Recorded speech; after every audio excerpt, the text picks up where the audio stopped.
apa kabar semuanya? Selamat bergabung dalam online experience kita pada hari ini. Untuk teman-teman semua, baik yang Kristen maupun yang bukan Kristen, saya ucapkan terima kasih dan selamat bergabung. Untuk teman-teman dari Gracia Community Purwokerto, Gracia Community Jakarta, serta The City Light Jakarta, hai, selamat bergabung juga.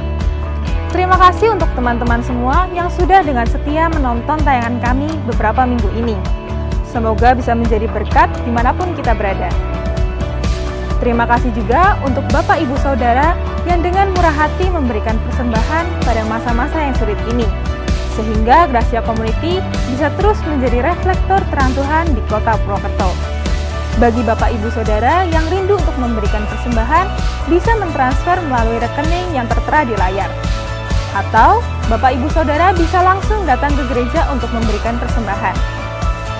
Dan kita juga terus dukung serta mendoakan apa yang sudah menjadi kebijakan pemerintah Indonesia untuk kita belajar, bekerja, dan beribadah bersama di rumah masing-masing. Sehingga kita bisa memutus rantai penyebaran virus corona, dan kita mau terus dukung serta mendoakan apa yang sudah menjadi kebijakan pemerintah Republik Indonesia untuk kita belajar, bekerja, serta beribadah bersama di rumah masing-masing. Sehingga kita bisa memutus penyebaran virus corona, dan kita juga mau terus dukung serta mendoakan apa yang sudah menjadi kebijakan pemerintah Republik Indonesia untuk kita belajar, bekerja, serta beribadah bersama di rumah masing-masing, sehingga kita bisa memutus penyebaran virus corona. Serta jangan lupa ya teman-teman, untuk terus menggunakan masker saat kita diharuskan untuk berada di luar rumah. Karena semua ini juga untuk kebaikan kita sendiri, sehingga penyebarannya bisa diputus dan kita boleh beraktivitas secara normal kembali. Selanjutnya, selamat menikmati ibadah online experience and God bless you.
Tetap menyembahmu, dunia tak bisa menjauhkanku dari kasih-Mu. Selama ku hidup bagimu, mataku tetap memandangmu, dunia tak bisa menjauhkanku dari kasih-Mu.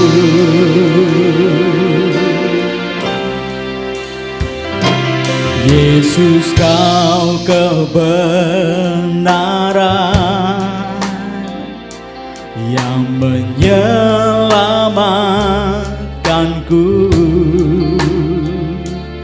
Kau memberikanku hidup dan pengharapan.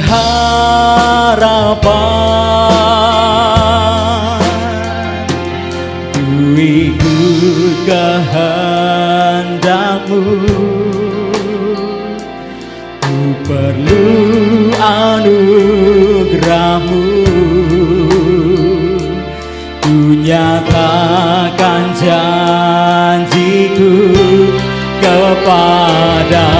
padamu.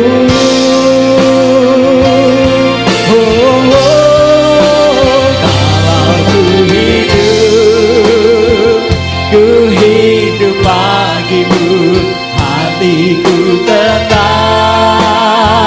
tetap menyembahmu. Dunia tak bisa menjauhkanku dari kasihmu. Selama ku hidup bagimu, mataku tetap memandangmu. Dunia tak bisa menjauhkanku dari kasihmu.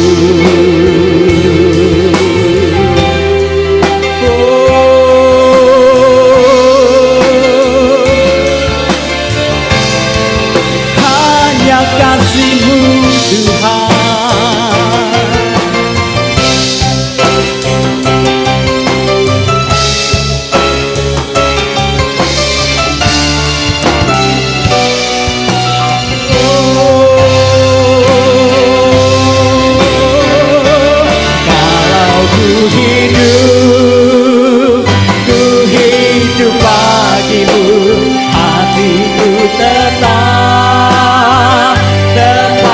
Menyembahmu, dunia tak bisa menjauhkanku dari kasihmu. Selama ku hidup bagimu, mataku tetap memandangmu.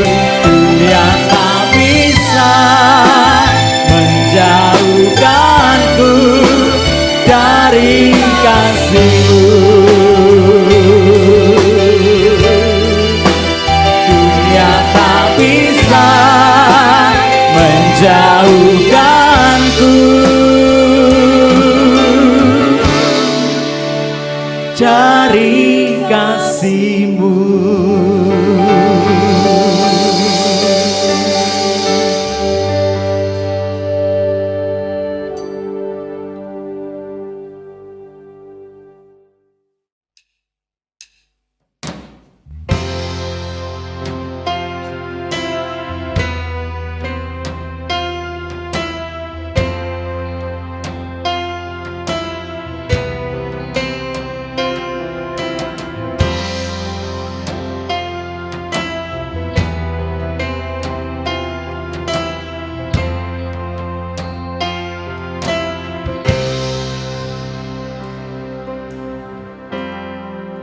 Kekuatan di jiwaku,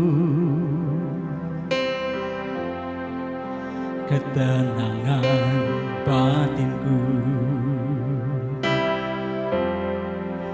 ada dalam hadiratmu. Ku menyembahmu.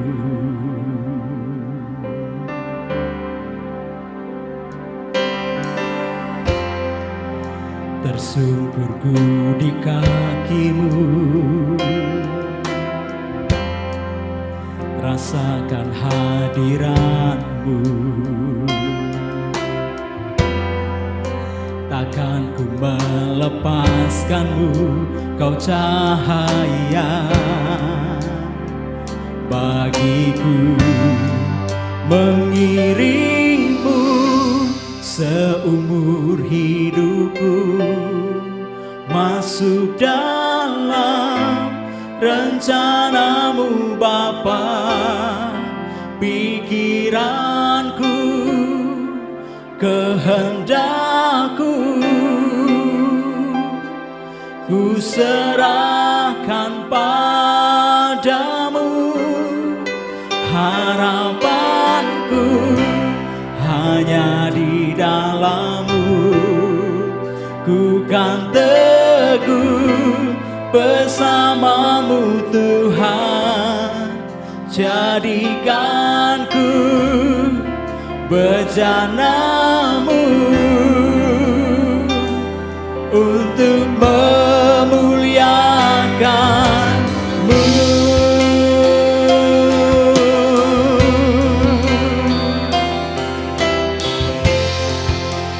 Kami tersungkur di bawah kaki-Mu.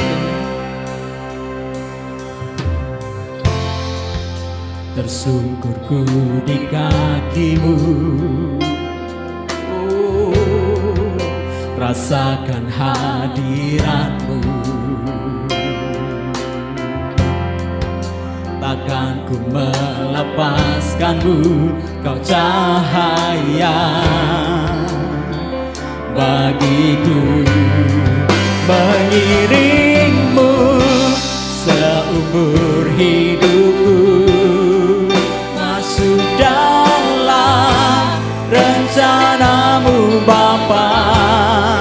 Pikiranku, kehendakku, ku serahkan padamu. Harapanku hanya di dalam-Mu.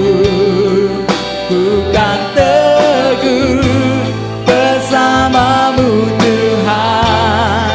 Jadikan ku bejana-Mu untuk memuliakan-Mu.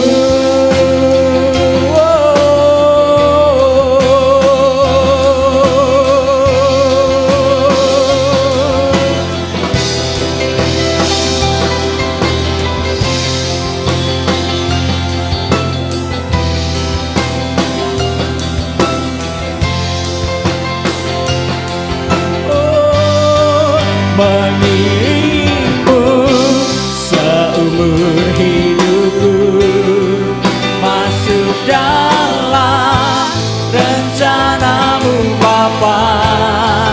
Pikiranku, kehendakku, ku serahkan padamu. Oh, harapanku hanya di dalam-Mu. Ku kan teguh bersama-Mu Tuhan. Jadikan ku bejana-Mu untuk memuliakan-Mu.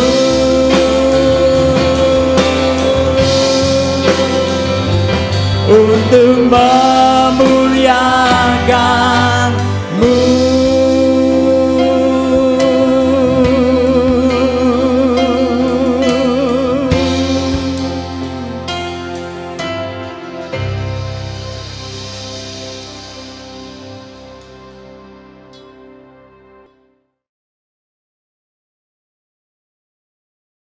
Jumpa kembali pagi ini di media online Jemaat Tuhan yang saya kasihi. Rindu sebenarnya untuk dapat bertatap muka karena sudah 2 bulan kita tidak bisa berjumpa muka. Doa dan harapan saya supaya situasi yang tidak normal ini dan tidak menyenangkan ini segera berlalu. Karena itu mari jangan kita lupa untuk setiap hari mendoakan supaya situasi yang aneh, yang tidak pernah kita alami ini boleh benar-benar segera berakhir. Saudara-saudara, hari ini saya akan berbicara tentang tempat pengirikan. Apa itu tempat pengirikan? Tempat pengirikan merupakan suatu tempat yang punya peranan penting dalam masa penuaian. Pada waktu panen, tempat yang paling penting bukan sawah atau lumbung, tetapi tempat pengirikan. Tempat pengirikan adalah tempat para penuai gandum menumbuk gandum untuk dapat memisahkan biji gandum dan sekam. Gandum ditabur ke udara dan hembusan angin akan membuang serpihan kulit yang tidak berguna, sedangkan biji gandum jatuh ke lantai untuk kemudian dipungut, dikumpulkan, dan baru dibawa ke lumbung gandum. Alkitab banyak juga membicarakan tentang pengirikan. Ada sebanyak 76 kali. Pada masa penuaian atau panen, tempat pengirikan ini menjadi tempat yang paling penting karena tempat itu merupakan tempat pemurnian. Bagaimana cara petani menggunakan tempat pengirikan? Selama masa penuaian, mereka akan memotong batang gandum yang berisi jelai gandum yang diikat dalam berkas-berkas, dan berkas-berkas gandum itu dikirim ke tempat pengirikan atau kalau sekarang disebut sebagai selipan. Gandum yang berharga adalah bijinya, jeraminya tidak ada harganya. Itu sebabnya proses pengirikan adalah proses pemisahan biji dari jerami atau sekam. Ada 3 tahap pengirikan. Yang pertama, mengirik, melepaskan biji-biji gandum dari batang jerami.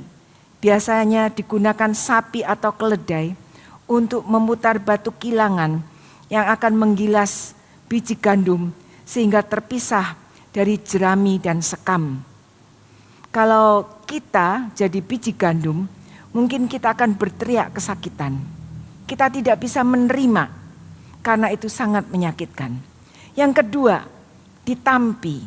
Ditampi artinya melemparkan biji gandum itu ke udara.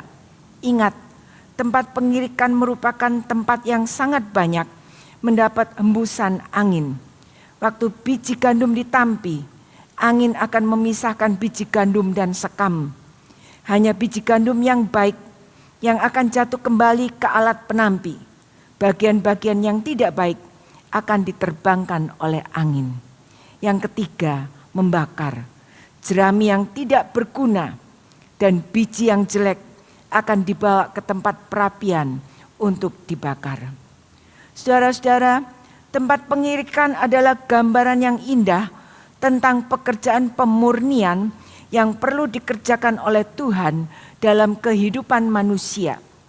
Pada masa penuaian, Roh Kudus akan membawa kita ke tempat pengirikan lewat tantangan-tantangan dan situasi yang sulit untuk mewujudkan satu kehidupan yang murni. Hidup kita akan seperti digilas dengan batu kilangan. Hidup kita rasanya seperti diinjak-injak, dibanting-banting. Mungkin seperti segala sesuatu serba salah. Kita diselimuti oleh banyak kegalauan. Tetapi sebenarnya tujuan dari semuanya itu adalah Tuhan ingin menghancurkan bagian-bagian yang keras dalam hidup kita. Tuhan ingin mematahkan kesombongan, kedagingan, keegoisan, kekerasan hati, keserakahan yang ada dalam hidup kita. Kemudian Tuhan akan menampi kita. Hidup kita akan seperti dilempar ke atas, dibanting ke bawah, berulang-ulang. Tujuannya agar hidup kita benar-benar bersih. Waktu Tuhan meniup, Dia akan meniup semua bagian yang tidak berguna dalam kehidupan ini. Semua kedagingan, semua kekerasan hati, semua kesombongan, semua keserakahan, itu semua akan disingkirkan. Dan Dia akan membakar semua bagian yang buruk yang ada dalam kehidupan kita. Karena Tuhan adalah api yang menghanguskan. Jadi tempat pengirikan adalah situasi dan tantangan kehidupan yang berat yang akan membuat kita begitu merasa sangat tertekan. Tetapi bila kita bisa melewati proses itu, Tuhan akan menjadikan kita sesuatu yang berharga. Saudara-saudara, kita akan melihat sebuah contoh tentang pergumulan Gideon dengan bangsa Israel yang sedang mengalami pengirikan dan pemurnian dari Tuhan. Kalau kita baca dalam Hakim-Hakim pasal 6, di situ diceritakan pergumulan itu dialami oleh orang Israel. Karena orang Israel punya lingkaran sejarah yang terus berputar berulang kali. Dari berbuat dosa, mengalami penindasan, melakukan pertobatan, dan mendapatkan pembebasan. Dan itu terus berputar berulang-ulang. Apa yang terjadi dengan Israel? Kisahnya dapat kita baca dalam Hakim-Hakim pasal 6 ayat 1 sampai 13. Di situ Gideon bergumul bersama dengan bangsa Israel saat menghadapi pengirikan dari Tuhan. Yang pertama, Hakim-Hakim pasal 6 ayat 1 sampai 10. Di situ Israel mengalami penindasan. Mengapa Israel mengalami penindasan? Karena ketidaktaatannya kepada Tuhan. Ayat 1 mengatakan, tetapi orang Israel melakukan apa yang jahat di mata Tuhan. Sebab itu Tuhan menyerahkan mereka ke dalam tangan orang Midian 7 tahun lamanya. Dan ayat 10 mengatakan, dan aku telah berfirman kepadamu, akulah Tuhan Allahmu, maka janganlah kamu menyembah Allah orang Amori yang negerinya kamu diami, tetapi kamu tidak mendengarkan firman-Ku itu. Perintah Tuhan agar Israel tidak menyembah kepada berhala, Allahnya orang Amori yang negerinya mereka diami untuk dilanggar. Israel tidak menghargai perintah Tuhan.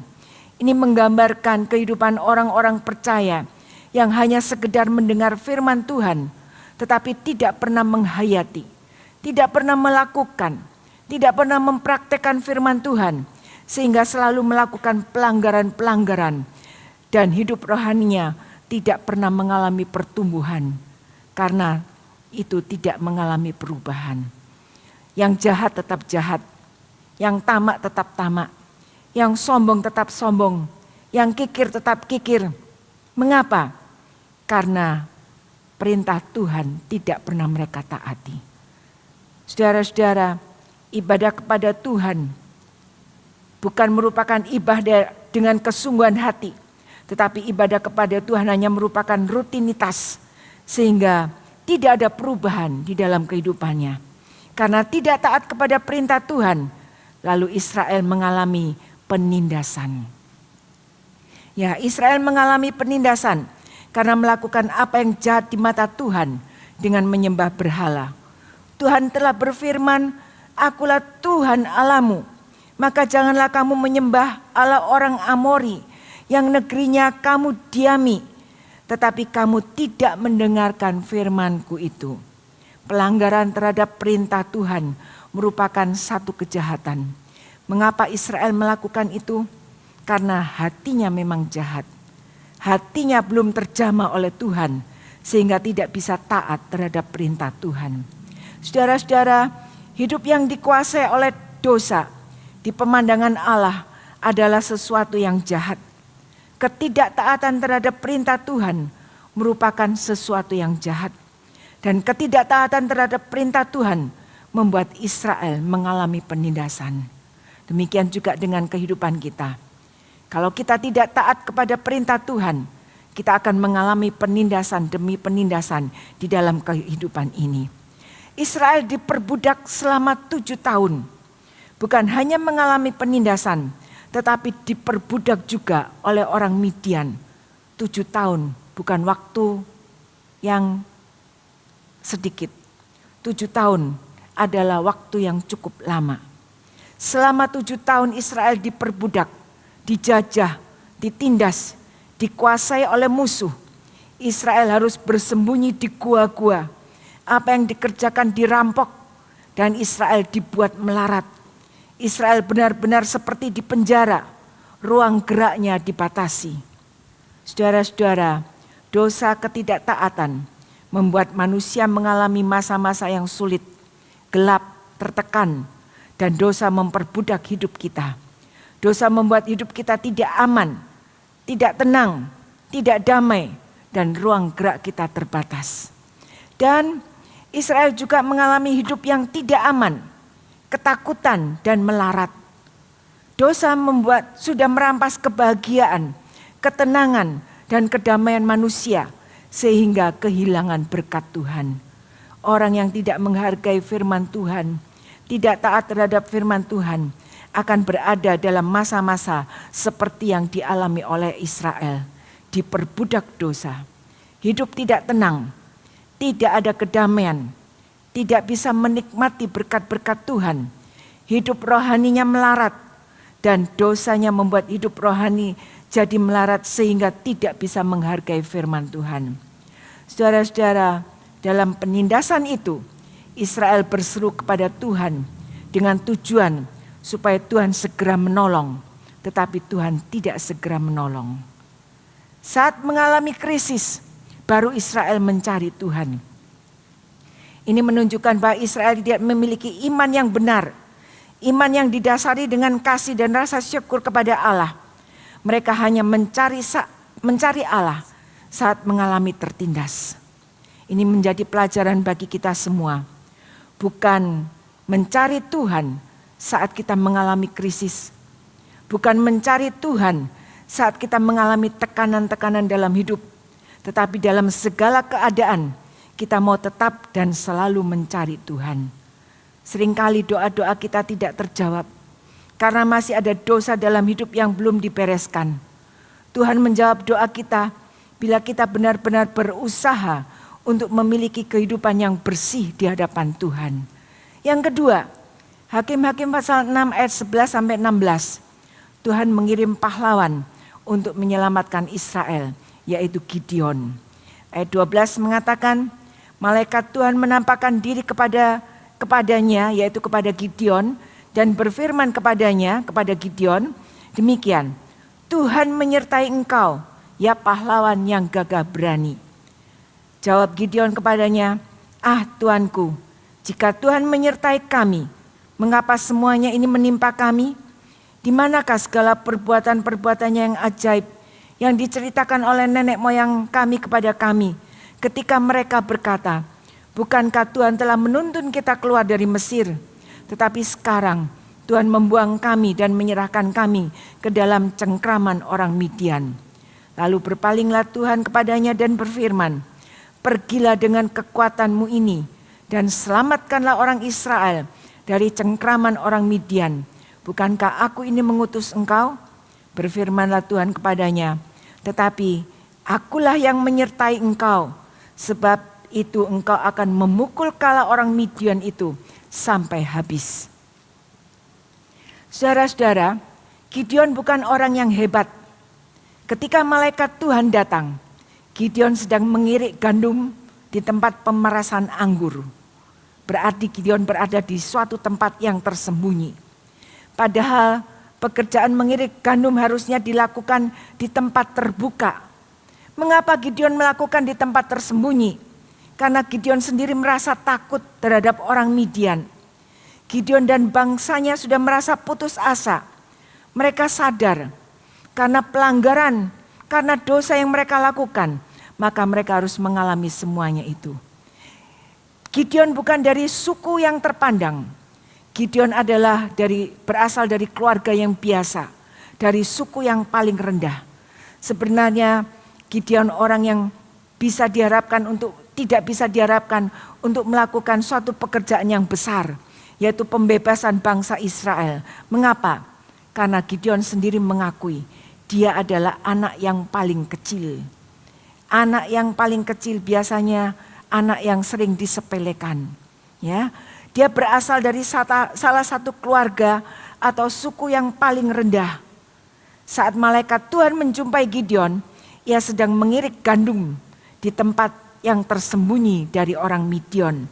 Karena apa? Karena takut hasilnya yang diperoleh itu akan dirampok oleh orang Midian. Tetapi malaikat Tuhan menyebut Gideon sebagai seorang pahlawan yang gagah berani yang disertai oleh Tuhan. Saudara-saudara, Gideon sebenarnya orang yang minder. Dan biasanya orang yang minder itu hanya sibuk mengurus dirinya sendiri. Gideon hanya melihat hidup yang berat dan dirinya ternyata bukan apa-apa. Hidupnya penuh ketakutan, kecemasan, keputusasaan. Sampai saat Tuhan menjumpai dan menyapa dia, Tuhan yang mengutus dan Tuhan yang menyertai. Karena Gideon akan mengalahkan orang Midian atau musuh sampai habis.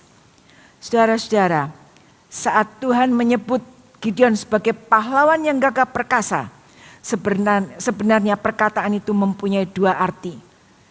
Pertama, bisa dianggap sebagai ejekan karena saat itu Gideon dalam persembunyian.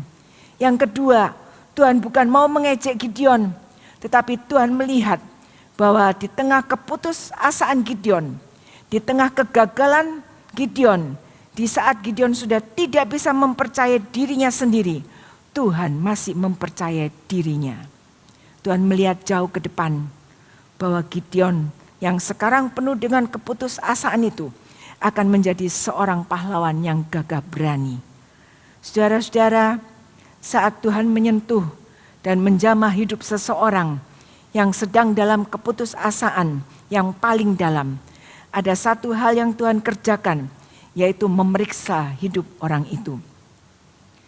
Tuhan akan mencari hal yang paling indah, paling baik, yang masih bisa ditemukan di dalam hidupnya. Bila Tuhan mengutus seseorang, Tuhan juga akan memberi kuasa, memberi kekuatan untuk memenuhi panggilannya. Allah menyatakan kepada Gideon, rahasia kesuksesan dalam peperangan adalah bila Tuhan hadir dan beserta dengannya. Saudara-saudara, Gideon seorang diri benar-benar tidak berarti dan perlu bersembunyi dari musuhnya. Tetapi bersama dengan Tuhan, ia dapat mengalahkan musuh dan mencapai kemenangan. 2 Korintus 4 ayat 8 dan 9 mengatakan, dalam segala hal kami ditindas, namun tidak terjepit. Kami habis akal, namun tidak putus asa. Kami dianiaya, namun tidak ditinggalkan sendirian. Kami dihempaskan, namun tidak binasa. Perlunya tempat pengirikan bagi kita semua. Jangan takut menghadapi tempat pengirikan, karena Tuhan akan membuat sesuatu yang indah dan berharga bagi kehidupan kita. Saat hidup kita seperti sedang dalam pengirikan, kita bisa merasakan hidup itu serba tidak enak, tidak normal, penuh ketakutan, kegelisahan, ketidaktentuan. Tetapi satu hal yang harus kita ingat, seperti Tuhan memberikan kemenangan kepada Gideon, Tuhan juga akan memberikan kemenangan kepada kita semua untuk mengatasi kehidupan yang serba sulit saat ini. Amin. Mari kita berdoa. Kembali Tuhan, kami memohon kekuatan Tuhan dalam menjalani kehidupan ini. Mungkin saat ini kami merasa seperti dalam tempat pengirikan yang tidak menyenangkan. Tetapi bila itu diizinkan Tuhan, tentunya dengan satu tujuan, agar kami bisa mengalami kemenangan demi kemenangan. Karena itu Tuhan, terus topang hidup kami, agar kami tidak merasa sendirian dan ditinggalkan oleh Tuhan, saat kami harus menjalani kehidupan yang serba tidak menentu hari-hari ini. Bebaskan dan lepaskan kami dari segala masa yang tidak menentu ini, dan kembalikan kami kepada kehidupan yang normal kembali. Kami terus mendoakan untuk para pemimpin negara kami. Berikan hikmat, kebijaksanaan bagi mereka untuk dapat mengatasi situasi seperti saat ini. Kami berdoa untuk para medis yang berada di jajaran paling depan untuk membantu dan mengatasi para pasien. Beri mereka kekuatan, beri mereka kesehatan yang prima. Tuhan memberkati juga kami semuanya yang selalu juga memikirkan bagaimana kami harus terus terlibat dalam situasi yang sulit ini dengan memberikan donasi, persembahan kami untuk meringankan beban mereka yang mengalami kesulitan serta pekerjaan Tuhan untuk dapat terus berlangsung. Kiranya Tuhan memberkati dan melindungi kami semuanya. Tuhan, Engkau akan tolong kami, Engkau menyinari hidup kami dengan wajah-Mu dan memberikan kasih karunia. Tuhan menghadapkan wajah-Mu kepada kami dan memberikan damai sejahtera. Kiranya berkat dari Allah Bapa, Allah Anak dan Roh Kudus akan selalu menyertai dan memberi kemenangan bagi kami semuanya dari hari ke hari. Dalam nama Tuhan Yesus Kristus kami berdoa. Amin. Terima kasih untuk kebersamaan Bapak Ibu saudara sekalian. Kita akan berjumpa kembali di lain kesempatan dan kiranya Tuhan memberkati Bapak Ibu semuanya. Amin.